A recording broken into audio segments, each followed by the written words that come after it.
Welcome to the Lovecars on the Grid podcast, your global motorsport roundup with me, Tiff Needell, and Paul Woodman.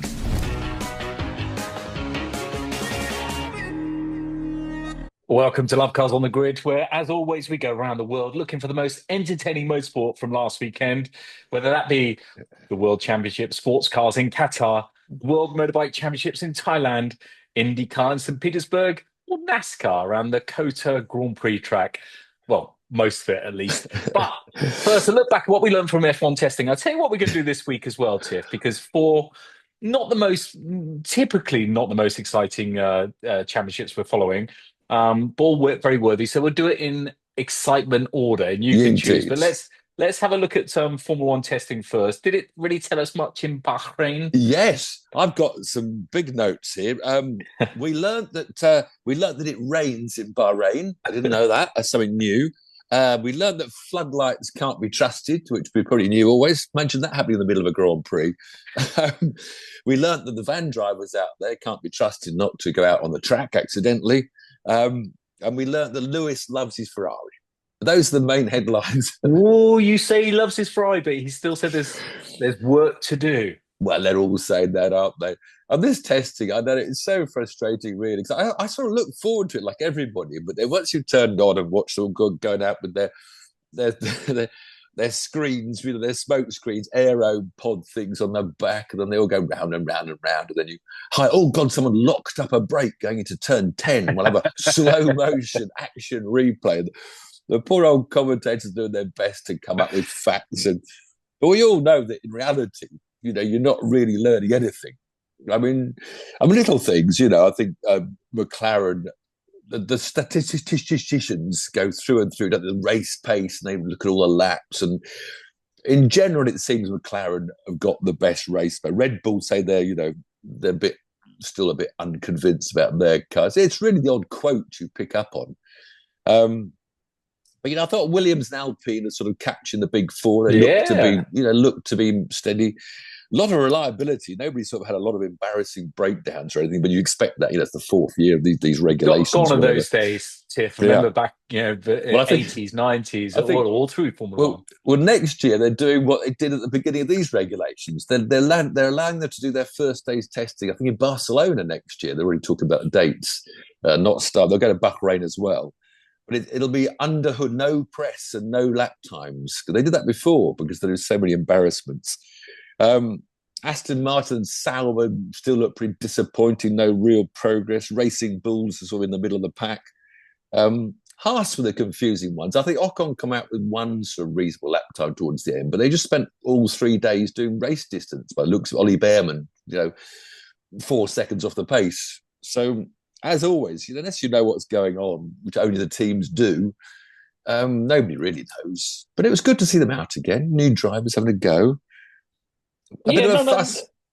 It could be none of the rookies look embarrassingly slow or anything like that. But you're never going to know. I would definitely sandbag 1,000,000%. If I was McLaren or Red Bull, or if I was one of the top teams, I would sandbag. I'd put loads of ballast. I'm the opposite. I'd go out at the end of each day with empty fuel, soft tyres, and just batter the lap time. The only thing that is growing. Red Bull are sort of complaining slightly. These bending rear wings, which is something that's being addressed middle of this, I think after 9 Grand Prix, having a flexi wing rule change. Because then Red Bull is saying that these teams got mini DRS. It's what McLaren seemed to have when they leapt to the front last year. And they actually voluntarily reduced it, but not completely eliminated it. But apparently also Mercedes and Ferrari. Now there are these cameras on board, of course, looking backwards. And so all the teams can see that it's sort of, you get up to high speed and it just opens the little gap by a millimetre or two. It's always from an armchair expert. It's never from one of the other teams or never from the FIA. Red Bull have been pointing it out. And, so we won't really know until we get to Australia, as always, which I'm really excited about. When is it? When's Australia? It's a couple of weeks now. We're only 2 weeks away from the real deal. No, 3 weeks. No, 2 weeks. Yeah, 2 weeks, 16th. Yeah, Wow, that's Australia. amazing. Carlos did So, very well with Williams. I know. yeah, There you go. He set the fastest time for you. And the other big change is Sky have changed their when they put the names up, instead of having NOR for Norris, for yeah, example, SAI for Science, now they've yeah. got the whole name up. Oh, So hello. they've changed it a little bit. I don't like it so much actually, because if you can't learn 20 names, 20 abbreviations, Yeah. because they haven't got the space next to, you imagine Verstappen or Hulkenberg, so Well, now they've they got a haven't bit got the long. Yeah. space to put the lap time or the interval or whatever it is next to it. So it has to go Verstappen, and then it will couple of seconds Oh, later, then go to his time. So why not just have it as it was? It wasn't well, broken. yeah. VER. I must admit, it annoyed me when they did Formula Three and Formula Two because I don't know all the abbreviations for all the football. But I'm True. keen to look. So I mean, but yeah, in Formula One, that's gosh, as you say, if you don't know the three letters for each of 20 drivers, you're worried a lot. Yeah, but there's no real sort of news or nothing really, no gossip or anything coming out of it, was there? There was a Lewis doing Time magazine. That was about it, really.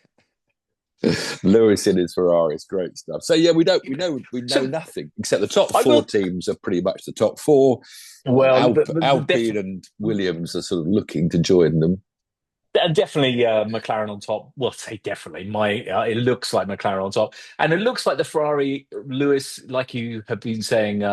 It does look like it looks a lot easier. They did a couple of comparisons, but you never know Yeah, whether well, it's a which laps flat they out lap. pick? Yeah, I know. Yeah, Exactly. But so it is a bit. Yeah, who knows? But can't wait for a couple of weeks. Wow, I didn't know it was so soon. I thought it was yeah. like another 3 or 4 weeks off. So that's good stuff. Right. In excitement order, where we go next? You choose, because you So watched all the yeah, so motorsport in the weekend. yeah, all weekend, great weekend, and four such different events. World Sports Cars, MotoGPs, and of course the two American formulas. But I'm afraid to disappoint most of it. It was the NASCAR. Whether you like it or not, they gave me the most entertainment last night up until about midnight. There was a great story. Actually, before I go to the race, which was the best dicing at the end, there's a wonderful story that came out of NASCAR. That's what I love about, because you get new drivers. There's this kid called Connor Zilicic. Zilic, probably Zilic. So he's an 18-year-old, and he's been signed up by this Trackhouse team, which is one of the leading NASCAR teams, to have a limited schedule of events this year. And on the day before the NASCAR, on Saturday, he won the Xfinity race, 18 years old. And then he joined the big boys for the NASCAR race. But I just looked up his career, and it's just a fascinating story for a name that I think we're going to hear a lot of. It'd be a shame if he just goes NASCAR and doesn't try an IndyCar. But he's a karting superstar like most of these kids. Then he did these Mazda MX-5 races, which are amazing. If you catch one of those on IMSA sports cars, they have the most amazing races, fabulous, huge fields. And he had about 8 wins in those when he was 16. He then, somehow, I don't know, he moved into LMP2, the IMSA, the middle class sports car races. So he debuted at the Daytona 24-hour race and won it. Wow. And his second IMSA sports car race and won the Sebring 12 hours. We're now age 17. Obviously, there's 2 other drivers or 3 other drivers involved, so you can't give full credit, when someone wins these sports car races. But anyway, he was in the winning team.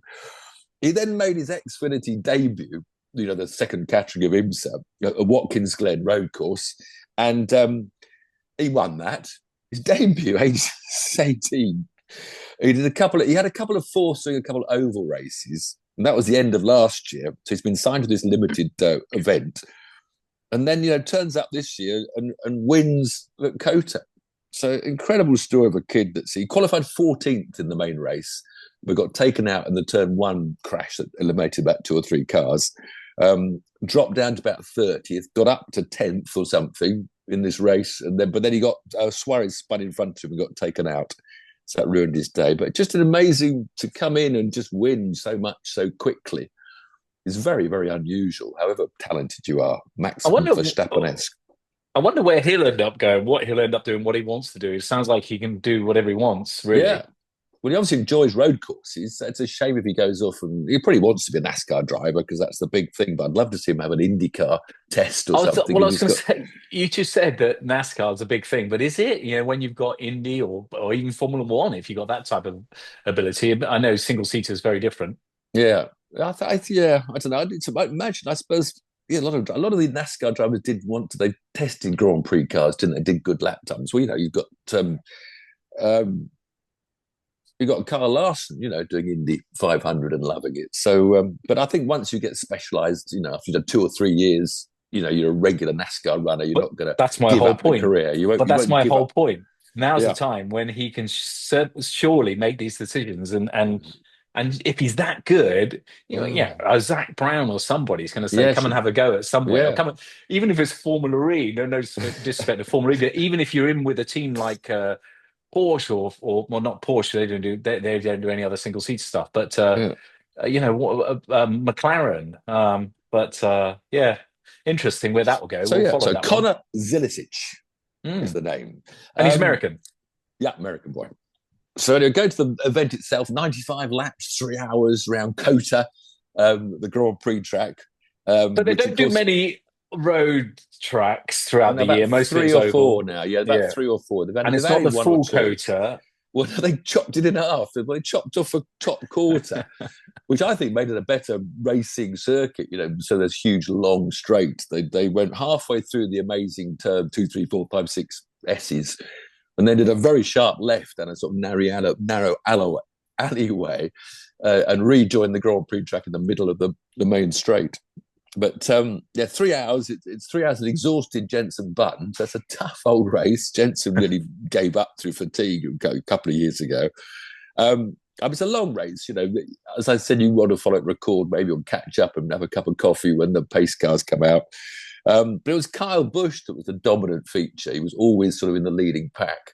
And he shook on Shane Van Gisbergen, of course, this Kiwi who's now doing a full season of Cup cars. He did the Xfinity last year and some Cup races. So Shane was up there battling for the lead and leading for quite a while. Tremendous race between the two of them. But Shane eventually sort of faded with pit stops and strategy. Because it's all about so much of the pace cars when they come out, whether you get caught. But Kyle Busch, who hasn't won for a year and a half, he's the most winningest driver currently on the grid, and he had enough of a lead to maybe get to the finish. But then, with 15 laps to go, a yellow came out when, unfortunately, it was his teammate that got punted into gravel. So there you've got Kyle now. He's been caught for the pack, and we had these last 15 laps of the most tremendous close, nudging, touching, but no punting or dirty stuff. They're actually very clean. Nobody did a real Joey Logano and punted them off at the last corner.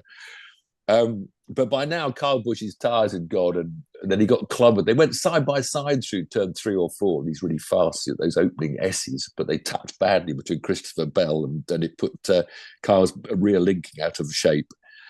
But they just raced so close. The restart, Shane Van Gisbergen was part of a sort of 5 wide into turn 1 that went down to about 4 wide for the rest of the lap, just battling for positions. And it was just great. The commentary, almost disappointed. Yeah, I saw your tweet. Well, I'm the first to say, Crofty, stop shouting so much. Crofty, I can see he's trying to overtake. You don't have to tell me he's alongside, now he's not alongside, and now he's a quarter panel. We know that because we're watching it.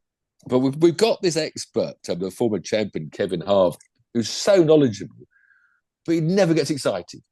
He's just a monotonous, well, now he needs to get to the quarter panel and he's not quite close enough now, and he's got the traction out of the corner, but unless he gets up to the quarter panel, he's not going to get past at this corner. But now into the next corner, he's up to the... And the commentary sort of, I think he dragged the tone down, because who was it? I forget the lead commentator there, Mike Joy. He didn't get excited either. It was amazing. Because it was just fabulous close racing. So Christopher Bell eventually got past Kyle Busch, and Kyle then faded back to finish 5th in the end. I think his tyres had gone, he was gone. But there were 3 of them still going at no. So Christopher Bell, William Byron, and Tyler Reddick. And Chase Elliott, the way people can recover, because Chase Elliott was the one that got punted round at turn 1 on the first lap that put Zilic to the back. And he came through to finish 4th from like 30th. Strategy, just getting in, getting your head down.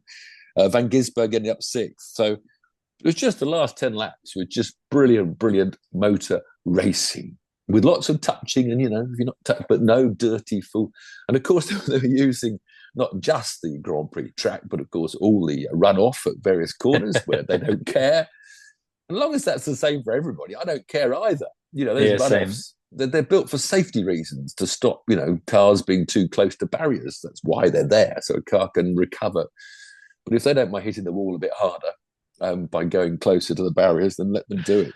They had some restrictions on the S's, and yet I think they took them away. I didn't hear all the commentary. I was zizzing through a bit. Because all of a sudden, instead of being half a car over the curb, they got a whole car inside one of the S's. And it looks a bit silly, but as long as they all know they can do it, and that's accepted, then that's the way they race. It was just great. Just great entertainment. Great entertainment. But when I guess you're never going to overtake because you've got to give the place back. So if it's the same for everybody, it's the same for everybody. Yeah. So that was Bell's second win in succession. Succession. Wow. So and there's only been 3 races, so that's good going. Well, also of course William Byron, who came second, he was the one that won at Daytona. So those two are really having a good season so far. But, it was epic racing. I did see that Kyle Busch, you said he hasn't won for well over years. 59 race winless streak he's had. 59 for someone like him that used to seem win every week, it seemed. But they do 35 a year, so it's only a year and a half. That's true. That's very true. The second equal, really, for entertainment was the IndyCar and MotoGP. I put the IndyCar ahead of MotoGP simply because it was around St. Petersburg. And those cars and those drivers and the onboards and the opposite lock and walls. And they did them out in the qualifying. They were all kissing the walls because the cars are built strong. They're big, hefty Indy cars because they're built that way. And they were kissing walls and they were on it. But the race was just a procession. It's the same problem as I quoted on Twitter. Both MotoGP and IndyCar were tiresome races because they're obsessed with tyres. The IndyCars had this sort of the soft, same as America in Formula One, but they have to use both, which is a bit disappointing in the Monaco story that they have confirmed it's 2 stops compulsion in Monaco, but they didn't add that you must use all 3 tyres, which I think would have made it better regulation. Do you know who said who's taken credit for the original idea for Monaco? Me. Close. Similar sort of driver, Lewis Hamilton. He said this. Yeah, he said this about 15 years ago. That should be a compulsory 2-stopper. It's a good idea for Monaco. Anyway, so this soft tyre, they only had 2 in IndyCar, not 3. They were on about it in qualifying. Apparently, they reckon only do 10 laps, and you could do 30 laps before you need fuel. And of course, fuel and strategy around street circuits as you have to stop for Monaco. And they were going on and on about it. And then you lost track as who was on it and who wasn't on it. I saw about one overtaking manoeuvre. Right towards the end of the race, Joseph Newgarden took second place off Scott Dixon at the end of the run, where he pushed a past, slipstream down the straight. Great move. Unfortunately, then he ran out of fuel on the last lap and lost the second place he's gained to Scott Dixon. And meanwhile, with all his strategy and who's on tyres and pushed to pass, you suddenly, Alex Palou, that you hadn't heard of for the whole race, is now leading. And he's like, well, where did that come from? It's a bit confusing when there's too many stops, too many different tyre compounds, and a circuit where overtaking is so incredibly hard. And so it was a wonderfully colourful, joyful, high-speed procession of cars driving on the limits between concrete walls. That entertained, but not really an exciting race. Sadly, it doesn't bode well for the next 2 that we haven't even mentioned yet: the World Superbikes and sports cars. No, MotoGP. No, exactly. So Louis Foster, sadly, our rookie, won the Formula 2 Championship in America in the NXT last year. He qualified a really good 16th out of the 27, but he was taken out in this first corner crash Any So what big are you full talking about? push, Really good 16th? Is that really good? Is that on your do debut, you- on your debut around a track okay? like as tight as that was. I mean, I think that's good. But he's raced Um, around there before, Tiff. It's not like he's in never Formula been 2, around some P yeah, before. yeah. But he's also team's not the best team. He's in Rahal team that's not usually up the front in the top 10 anyway. So Yeah, no, fair enough. The Prema team had its debut and found IndyCar a bit tougher than Formula 4, Formula 3 and Formula 2. They ended up, Callum Ilott, the only other British driver in the grid, finished 19th, one place ahead of his Prema teammate, Robert Schwartzman. So I did learn something of Buxton's over there doing the commentary. He was all right, he's settling into the American thing, but he did bring why Prema is called Prema, which I didn't know. You Go ready? on. It's Italian for I can't do the Italian accent. Preparation of machinery. Preparing machinery. That's all it is. Oh, And okay. it's a bit disappointing. I thought it was going to be someone's name or something. No, it's just simply preparing machinery company. So that was the IndyCar over there. And then, MotoGP, one of my favourites. It's out in Thailand. The poor riders were literally burning their feet and hands, feet near the engine, 37 degrees on the temperature and 47 or 57 on the tarmac. But again, I mean, Susie was there, so it was always lovely to see Susie. Brings so much joy to the sport. The whole commentary team there is the best, I think, in any sport we watch. The track was a bit simple, this Thai track. I've forgotten the name of it now. I mean, good, exciting, but fairly plain, one long straight and a few wiggly bits. But it was dominated by Ducatis again, so we got this problem with a Ducati domination. But funny enough, not by both the factory boys. So it was the Marquez brothers, qualified first and second, came first and second in the sprint race, and came first and second in the Grand Prix, which shows you how fairly monotonous the racing was. So Francesco Bagnaia, the other factory Ducati, finished third in both races. The real star of the race was Ai Ogura, the Japanese Moto2 champion. He qualified. I'm not sure he qualified, but he finished fourth in the sprint race and fifth in the Grand Prix on a satellite Aprilia. So a track house. Talking about track house doing NASCAR.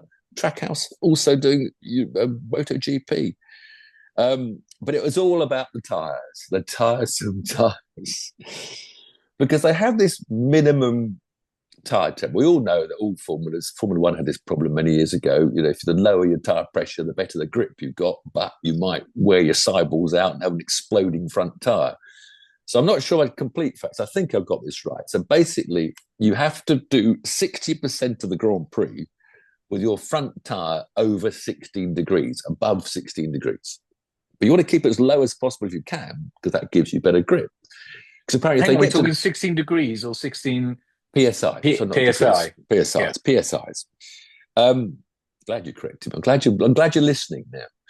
Now, apparently, if you get to 20 PSI, the tire's uncontrollable. There's no grip at all. So, it's that bad if your tire overheats, which is why, your slipstream and the tire pressure goes up. And then you get a tire that you can't race with. So that's why a racing problem has grown in MotoGP, because if you go close in a big pack, your tire goes above 20 PSI and you've got no front grip. Anyway, Marc Marquez, who was just dominated the whole weekend, ran out into an early lead and had a good, 100-yard lead over his brother. And all of a sudden, he just drops back and lets him by and follows him. And the whole story was that his tire was going below the 16 PSI.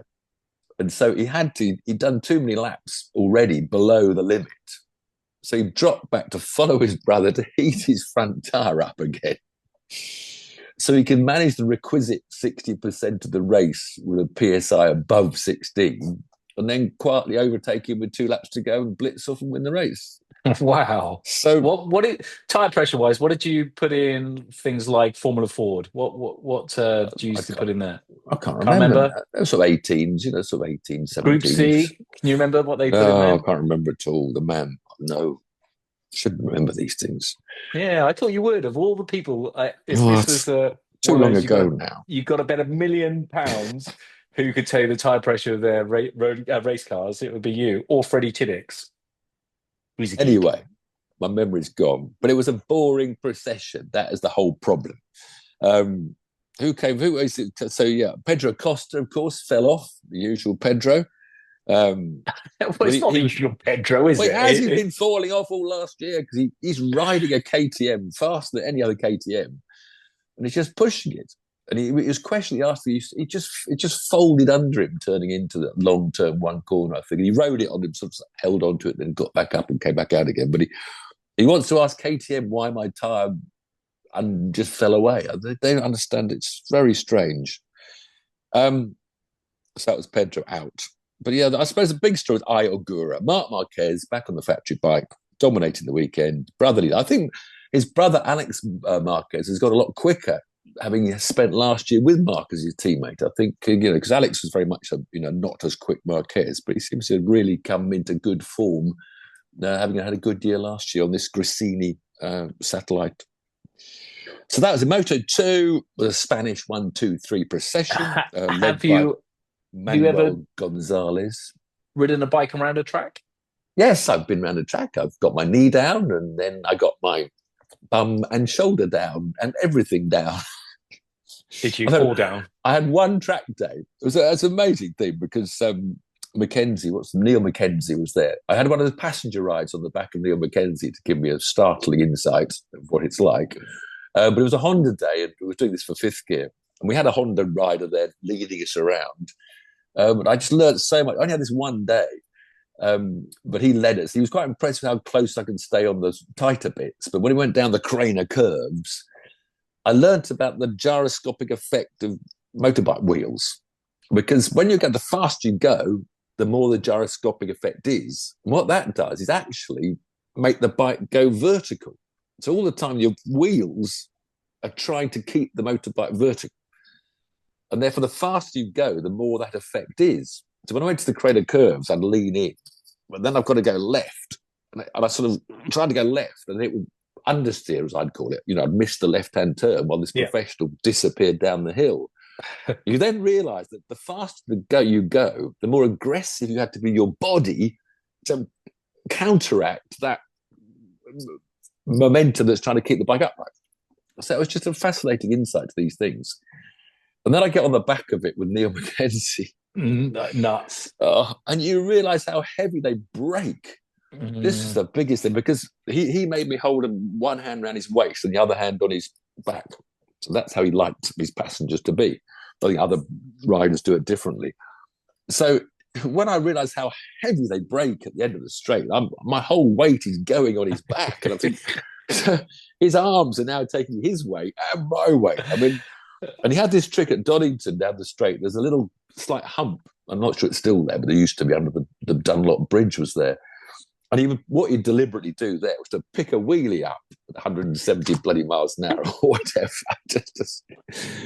But I started to begin what he was trying to build up to, which he eventually succeeded in the last lap, because he managed to pick it up in the middle of the straight, hold it up until we got to the braking zone. Whereas before it sort of come down, and then we'd gone 120, 200 yards and then braked. So he comes from a wheelie at 160, 70 to slam it down and brake at the same time. So I'm now coming up over the top of his shoulders, thinking, I'm going to push his head off the bike. Just the physical force of both. Incredible experience. But yes, later in the day when I'd done this is what you do. Well, it's like film where you don't have your film camera because you've only got one camera, one onboard camera. So during my ride, I've got my knee down for the first time in my life. So, I'm going to cough. I've got to cough. Where's my microphone?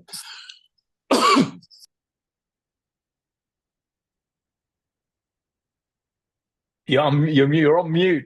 How did you mute? Well, there you go. Coughing mute. Sorry, there we go. I pressed my thing. So I finally, in my earlier laps, managed to get my knee down. When you're trying to get your knee down as a bike, you ride around, you start to stick your knee out more and more to sort of artificially get your knee down.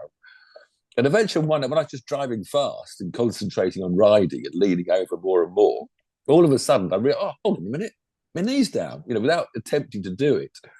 And from that moment on, you want the corners to go on forever as you push your knee scraper slider. So when you go back to the pits, you can show the marks on your slider. But I didn't have the camera pack on my back at that moment. So later in the day, they put the camera pack with the microphone on so I could pretend I was putting my knee down. Unfortunately, it just started to drizzle. So this is all on YouTube. You can see it somewhere, Tiff on his motorbike test. So I'm going into the corner of my, I've got my script now. I'm ready to say, and now I'm going to try, and now, and I'm about to get and as I'm about to say, I think I'm going to get my knee down. I opened the throttle slightly down, but the back wheel just gave up grip. And so I not got my knee, I'll get everything down. Next thing I'm sliding down the road at Redgate. Did you hurt it yourself?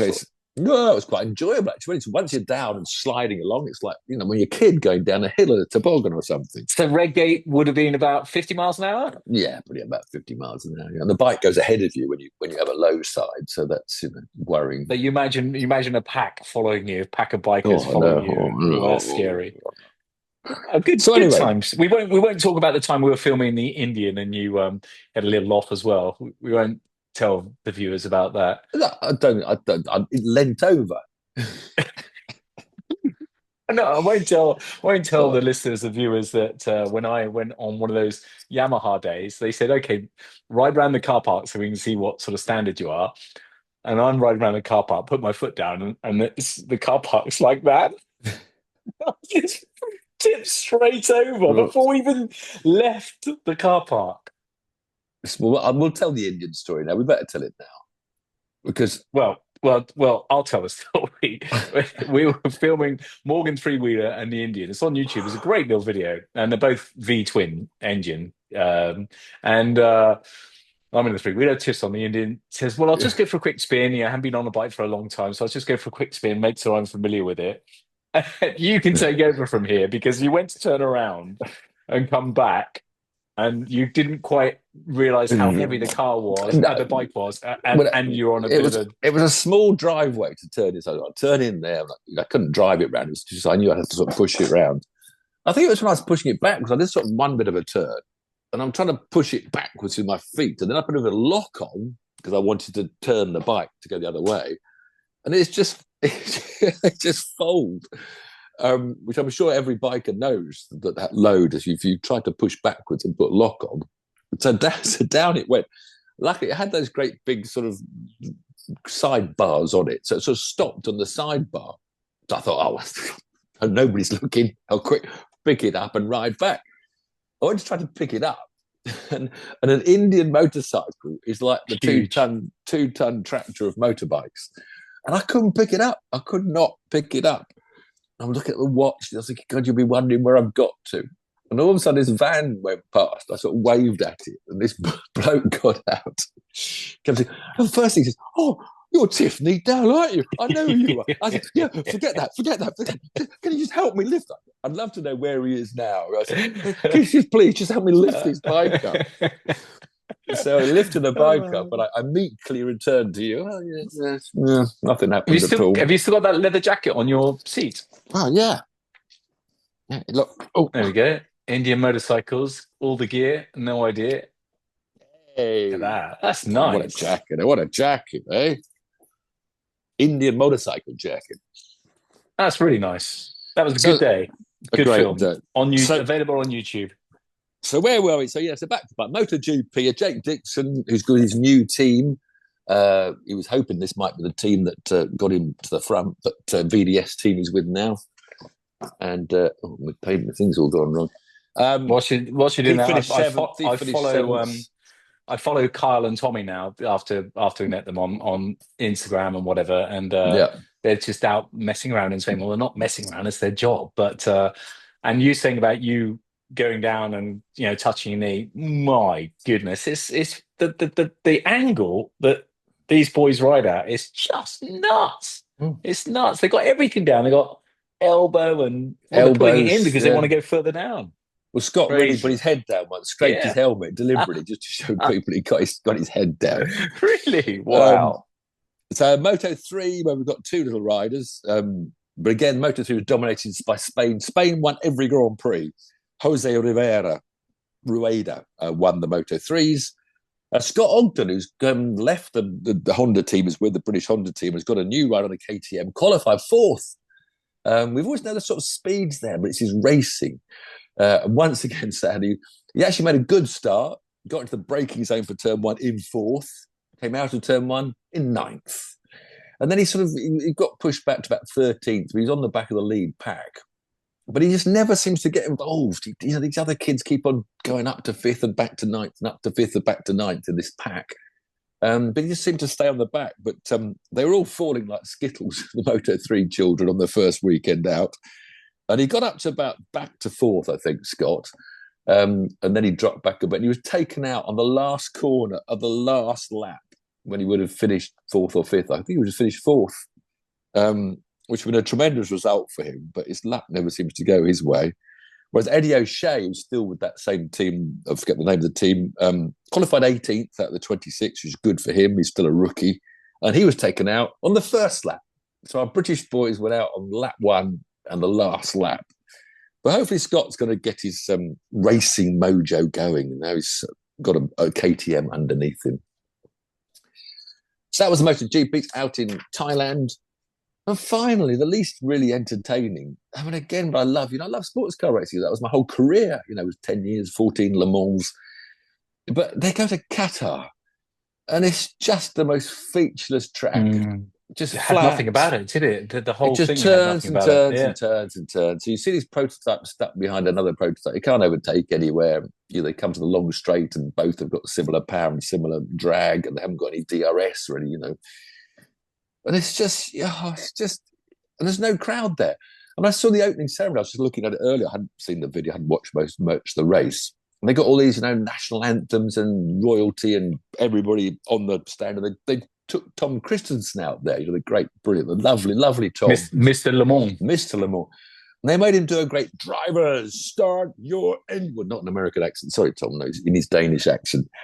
And they sort of hype it up like mad. And in the back of shot, there's a grandstand with about 10% people in it. I mean, there's just nobody, even for this starting ceremony on the start-finish track, there's nobody watching it. Look, I get it that it's not Daytona or Le Mans, but there's a balance. There's somewhere in between that you would want some people there. Well, I don't know what the money is. I don't know how much the FIA pay manufacturers. I have no idea. Prize funds, like Formula One, it's secret.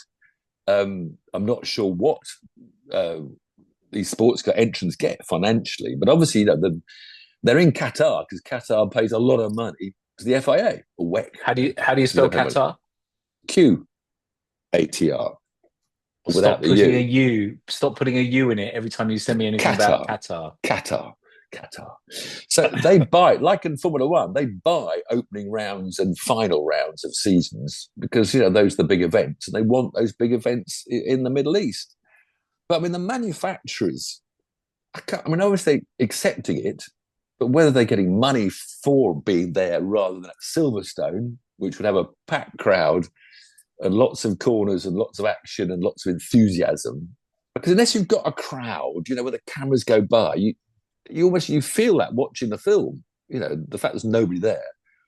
It's like some sporting events sort of televised, and when you see there's nobody there, you sort of lose that, golf tournament somewhere in the middle of nowhere, but there's nobody walking around during the fairways. And then you get to the Open, and you feel the energy of spectators. And there's no energy from spectators. There's track limits. There's cars over curbs, diving inside, going wide, coming back on again. And so it just doesn't have that excitement at the beginning or the end or the middle. And of course, it's an enthusiast sport, 1,812 kilometres, which apparently I think is the year the country was founded or something like that. So we have to have a 1,812 kilometre race. So it's a long race, and you've got to check strategy, who's on tyres and fuel and well, it's not fuel, that's energy, isn't it? That's a certain amount of energy. So, it's not obvious who's catching and who's losing. But in the end, it was a fantastic Ferrari, 3 Ferraris racing over who's going to win. So it was close and exciting. Well, it was exciting for second and third, more so, towards the end. Towards the end, it was because, what's his name? Kubica, who was leading, dropped back, and then he dropped back even more. Did a great job, but he was overwhelming in the end. But it was all about Ferraris, Cadillacs, and BMWs on the pace-wise. And then Cadillac had this horrendous moment when they were coming to a restart with Button was leading in one car. What is all that about? What? Well, He just Button must have gone and then maybe checked up. I think it was a corner coming up, so he sort of went, I don't know, and Lynn just, got surprised by Jensen suddenly slowing up when it slammed to the back of him. Hard as well. Lost all the front end of his car, his hood. Aston Martin, of course, Aston Martin made its debut. That was quite a good story, but his door fell off. Valkyrie, although problems. The door, yeah. Well, they were saying you can tell us about this. They were saying that it was very irresponsible to drive. So the Aston Martin Valkyrie, the doors, because it's a road car, the doors go up, which you wouldn't really have what do you call it? Yeah, those doors. Butterfly. No, not butterfly. Where are you getting a butterfly from? What are they called? Well, look, I'm the one that forgets everything at my age. You should remember.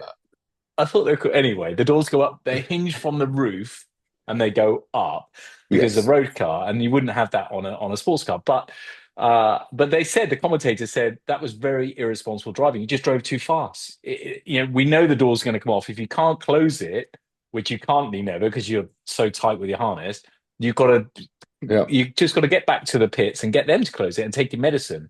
And then, of course, it cost him so much more time. And you mentioned Jenson Button, NASCAR. Jenson Button was in Qatar. That was a year ago. He was exhausted, Jenson. When I was talking about the 3-hour track around Kota, it's a tough old track. Because Jenson did that race a year ago or 2 years ago. Yeah. And overheated.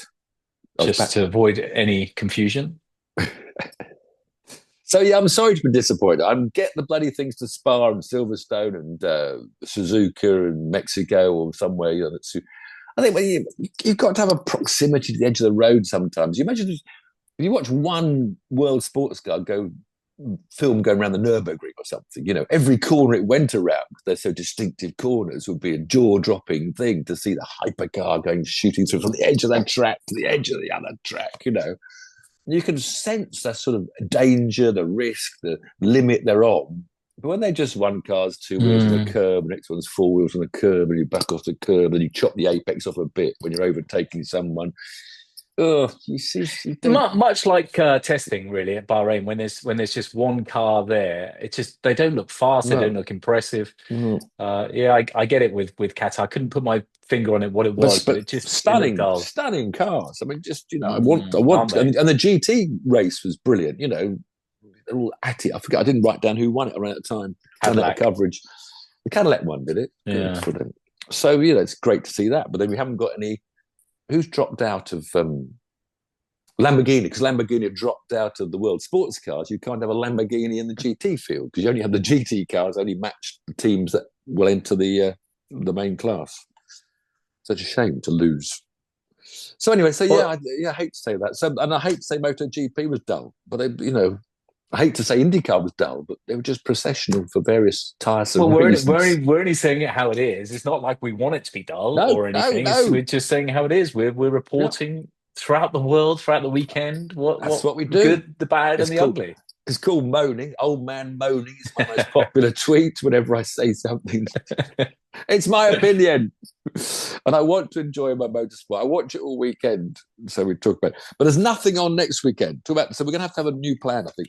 There is NASCAR, of course. So that's the only motorsport going on at not Phoenix. Where are they at now? They're at... I've written it down somewhere. I was just packing up my script thinking we've over.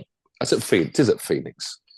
So I think we should do our next podcast on Friday next week. So that's after FP1 and FP2. We can do a little story, look at Formula 3. So we're actually going to do a Friday night preview of the Grand Prix. How about that? Perfect. Is that a good idea? Probably not, but we'll talk off air. Until then, thanks for watching. I'm just warning people, all those regular viewers next Monday, we might not be on. If we decide. Do you know what? I've got to be honest. I think the regular viewers and the people that like listening to this will probably like to just hear some general stuff and not all your stats and bloody figures anyway. Dave was 50. My stats and Dave figures? Was 32nd, and you have to put in a few results for the British. That's my British backing. I haven't gone through all the wet British drivers. I didn't bother this year. We'll have a little chat. We'll stick with Monday. We'll have a little chat about the forthcoming F1, and we'll have a bet on whose predictions are more accurate. We've done the bet. Don't forget, okay. I've got it written down somewhere. I've got it written down. I've got Send it, qualified otherwise battles. photos. Otherwise, it doesn't exist. Yeah, I should get my file out. I can make sure I've got that page. We'll see you All right, next Paul. week. See you next week. Cheers. Bye. Bye.